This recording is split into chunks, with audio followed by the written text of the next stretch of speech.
Hello, I'm Sora Luxon, and this is Magic Lesson 43.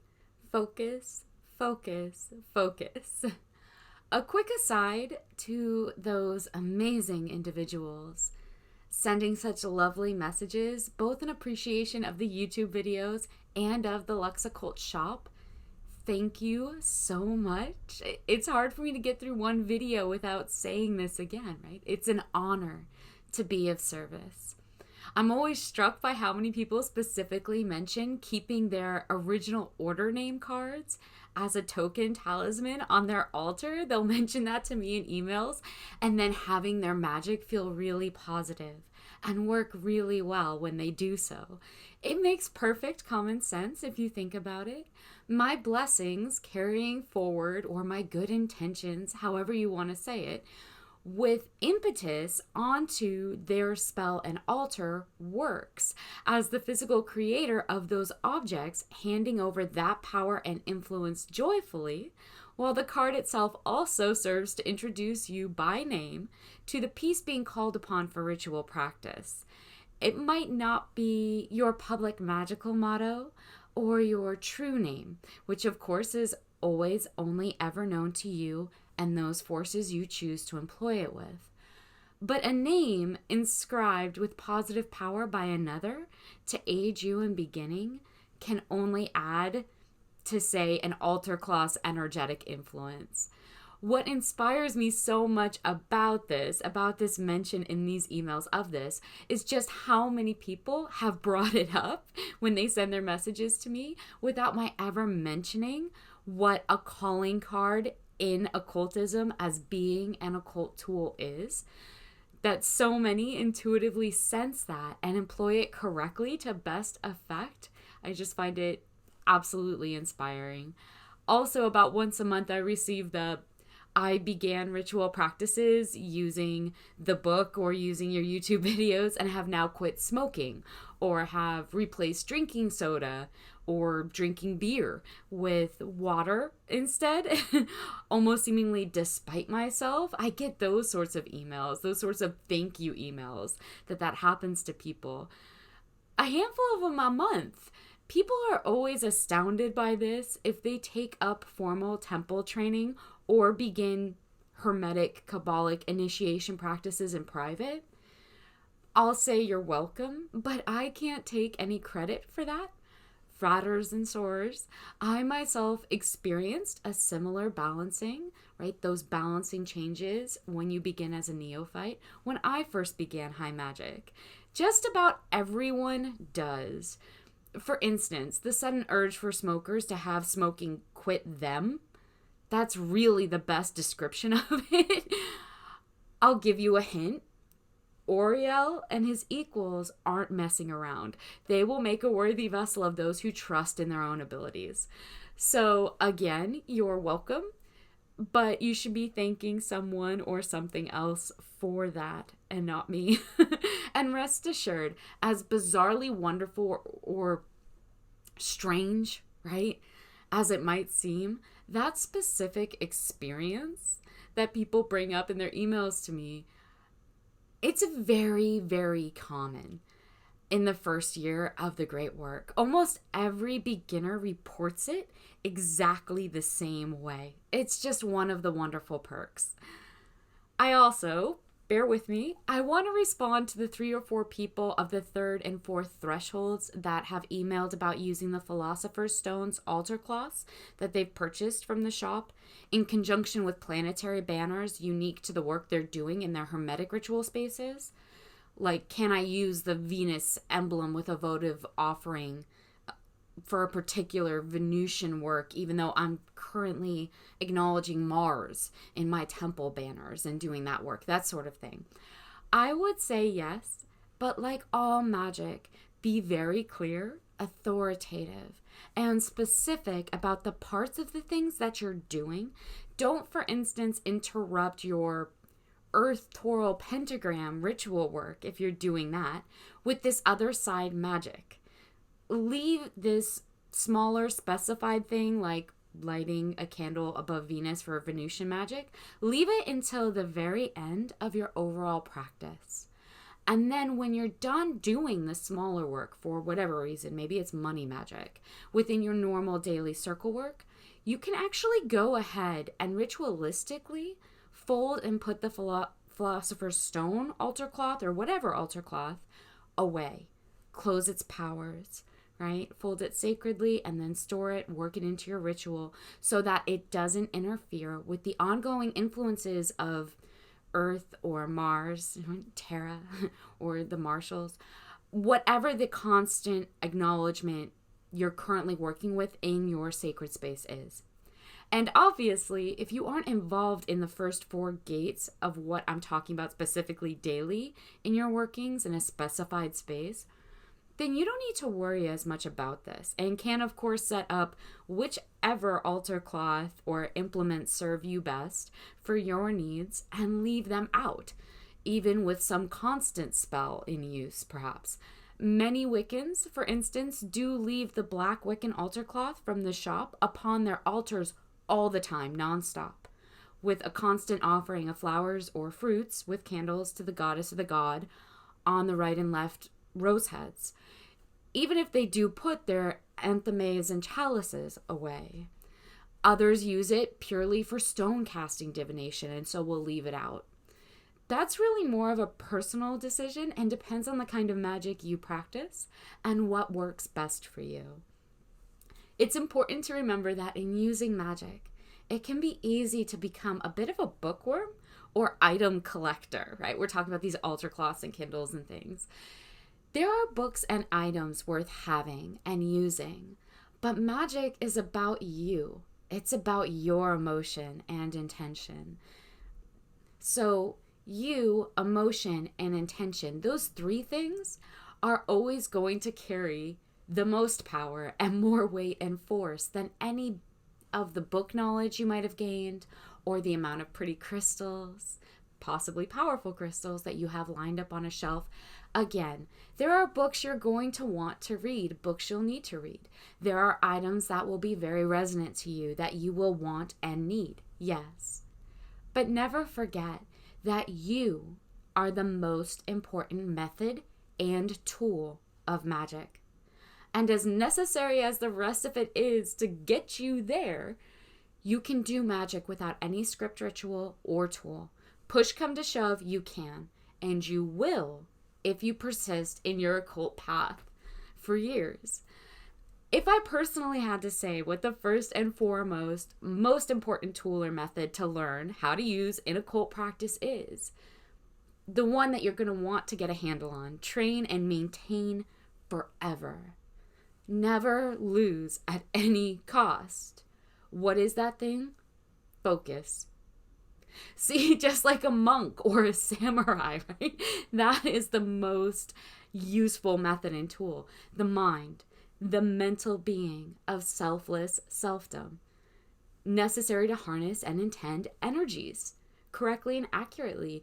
Meditation to hone and clarify that focus, that individual purpose of comprehension without judgment. The masterful inner quietude and non-reactive states that more than anything signify an adept as being an adept.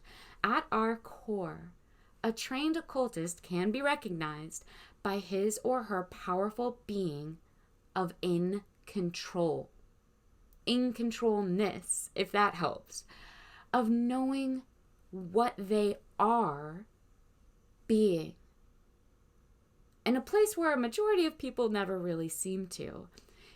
It's a mindfulness, a very powerful awareness that exudes from a magi or knight or monk or priest or warlock or true shaman or any true occultist into a room or environment, right? You can feel their presence, clear focus, awareness, mindfulness, to a degree that allows for collaborative correspondences between the 2 hemispheres of the brain. An inner understanding and silence that makes room for the voice of the Sephirothic powers to be heard, or for an intuition or inspiration to be able to present itself, if you wish to think of it that way, for things to be comprehended accurately and usefully. that if you don't have that clear mental state employed, you're never going to hear or come across in the first place. If your meditation practice isn't working for you, right? Because I'm talking about how important this is, focus. If it isn't working for you yet, it's probably because you aren't doing it right. Now, I know most people would say you should never say something like that to your audience, but that really is what's going on. You're doing it wrong. That's all. You just aren't doing it right yet. It's a learned skill like any other. And most people, when they start, don't stick with it long enough or give it a chance to work. One of the oldest stories in the book. Many get too caught up in their conscious chatter. I've seen that a lot. And they are convinced that they can't do it or won't ever be able to do it, right? It's this background dialogue that goes into them trying to learn meditation practice in the first place. The perfectionist, the overachiever, or the insecurities of self-doubt as a pattern that reaffirms a habit of giving up. All those conscious tendencies that get in the way. Others I've seen are way too out of their own heads, right? They aren't allowing for any conscious thought, and so aren't actually working through the mental barriers and obstacles that will allow them to progress, because instead they're just sort of lazing about entirely unconscious, which isn't actually a meditative state, but a pleasantly seeming representation of sloth, or again, of fear of trying to begin. It's another repeating habit, but all habits, these deep grooves we build in ourselves and in our lives, they begin shallow and then they deepen and deepen until we almost can't see that it is a groove, right? That this characteristic maybe of our personality or of how we approach new things, we can't even see that it is this groove that we've dug by repetition. Instead, it just seems like who we now are, right? That it's just part of who we are because the walls are so tall. We don't know they are walls anymore, right? We're following that groove we've dug so deeply. That habit, that's the easiest thing to do and repeat. It really is just a habit in your mind, just like any habit physically out in the world. It's a pattern following that groove that's been dug. It's built from a series of repetitions that make it seem a norm. And it can be filled in by breaking the cycle of those repetitions. Or it can be changed, rerouted, by choosing a new or different habit to repeat instead, which can just totally and entirely take the original groove's place. So for those who think they can't do meditation, you're either doing it wrong and expecting something very odd, or you can do it and just don't know how to do it yet. So you can start here, right? How do we focus? Start with this. Stop thinking about it so intensely. Just sit for a few minutes every day and be relaxed. That's it. Nothing else. If you're struggling to learn to meditate, just do that. Don't expect anything. Don't try to do anything, right? Don't try to silence your thoughts or visualize anything specific. I know a lot of people have read a lot of books on meditation and different techniques, or possibly learned from very advanced yogis, or seen YouTube videos, right, describing what should happen or how to go about doing it. Don't try to meditate. Sit and relax. Don't try to do anything specific. Don't try to feel like you're floating. I don't know what people say. Just sit and chill. See how relaxed you can be without falling asleep. Just a few minutes in your day. Let your thoughts do whatever they're going to do. If you only manage a minute or two before stress reasserts itself, possibly inner chaotic dialogue stops you in your tracks, physical aches in your body begin to present themselves, that's fine. Get up and go back to whatever you were doing. The goal here is to sit and relax. So the second you're not relaxed anymore, stop doing it. Try again another time. Don't judge yourself or try to force yourself. 2 minutes calm is great, right? So aim for the same next time on another day and then again and again on another day. It's meant to be useful, enjoyable, edifying, clarifying, a positive experience. And that starts with learning to sit and relax on purpose. If you're looking at it as work, it will always be work and never become meditation. So start by sitting, take a breath, because we're humans, we need to breathe, and chill. Start with that. Get that down, and you'll progress in the focusing arts with lightning speed. You aren't going to get answers from anything or anywhere. I get these emails sometimes, right? Like, I'm calling on whatever. I'm not going to be specific, but for specific answers. And they can't hear anything. It's because you aren't being quiet. You aren't being quiet because you haven't learned how to stop asking in this very forceful, chaotic, or stressed way for these answers, right? You got to learn how to just sit and relax first. If you can't learn to clear your mind first, you'll never clear your mind and focus. You won't. And you'll never be able to hear that answer. A storm can be raging, right? Here's another visual example. It can't be avoided. There's this huge storm on the horizon. It can't be avoided. And all 10 people that see this storm know that. But 9 people out of the 10 are going to react. They're going to turn away or run or be frozen in place by fear or be deafened by that external influence to where they can't hear each other. One of the 10 is the occultist who faces into the storm with a smile and a calm, strong heart. It's actually not 1 out of 10, right? That's just a hyperbolic statistic to add gravitas to the example, but you get the idea. So what matters most for an occultist to have? Focus. Focus is what gives them control in the face of the storm. It's what lets them face it head on with a smile. Or to use in intentional incantation, or in self-hypnotic inductions, or in environment and spatial agility, or intuition or manifestation, divinatory or secondary order perception skills.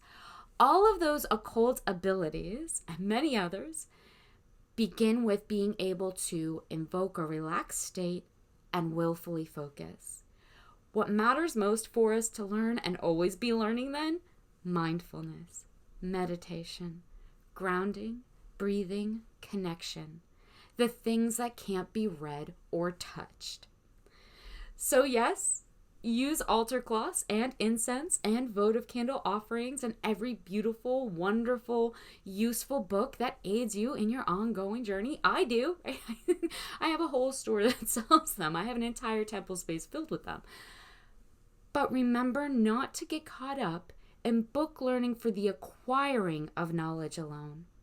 It's tempting to some of us. We love to read, but being able to apply that knowledge is the point. It's what's important, not the reading and the acquiring itself. It's the employment of it. Just as it's important to remember that we are the true tool of magic. No matter how many tools we ourselves may acquire or employ usefully. You are the great work. And recognizing yourself so that you can hear and see everything the way it actually is, that's important because it's only the beginning. Until next time.